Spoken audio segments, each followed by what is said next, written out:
ഇന്ന് തന്നെ ഡൗൺലോഡ് ചെയ്യൂ. കാണൂ നിങ്ങളുടെ ഫേവറേറ്റ് ഷോസ്.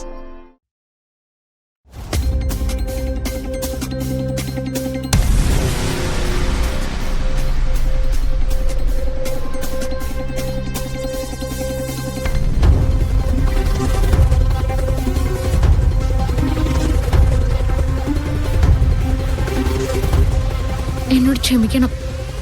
ആ ഹീലുള്ള ചെരുപ്പിട്ടിട്ട് നടക്കാൻ എനിക്ക് അറിയില്ലായിരുന്നു.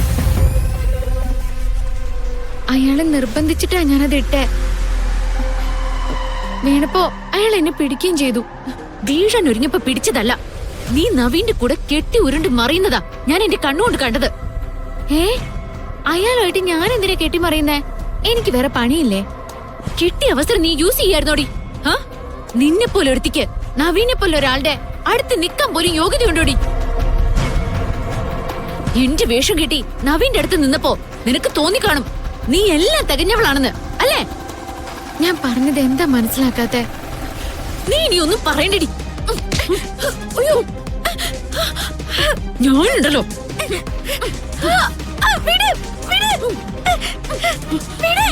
നവീന്റെ കൂടെ മോളെ എന്തേ കാണിക്കുന്നേ? ഇവിടെ ഇന്ന് ഞാൻ വിടാനാ പറഞ്ഞേ.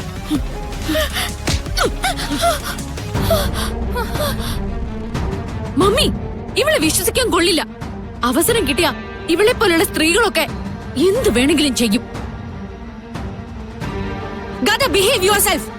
എന്നെ കൊണ്ട് പറ്റില്ല. നവീൻ വിളിച്ചപ്പോ ഇവളെന്തിനാ ലോണിലേക്ക് പോയത്? തെന്നി വീണ ഇവളെന്തിനാ നവീന് നേരെ കൈ നീട്ടുന്നത്? എന്നിട്ട് അവിടെ കിടന്ന് കെട്ടിമറിയ. മമ്മി അതൊക്കെ കാണായിരുന്നു. അവിടെ നിന്നതൊക്കെ കണ്ട എന്റെ ഫീൽ എന്തായിരുന്നു അറിയോ? മോളെ എന്റെ കൂടെ ഇങ്ങോട്ട് വന്നേ.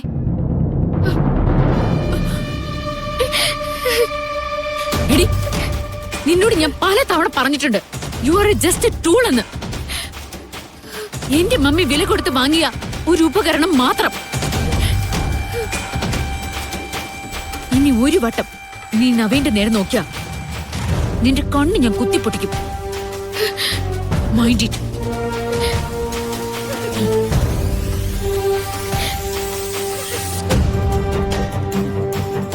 മോളെ വന്നേ.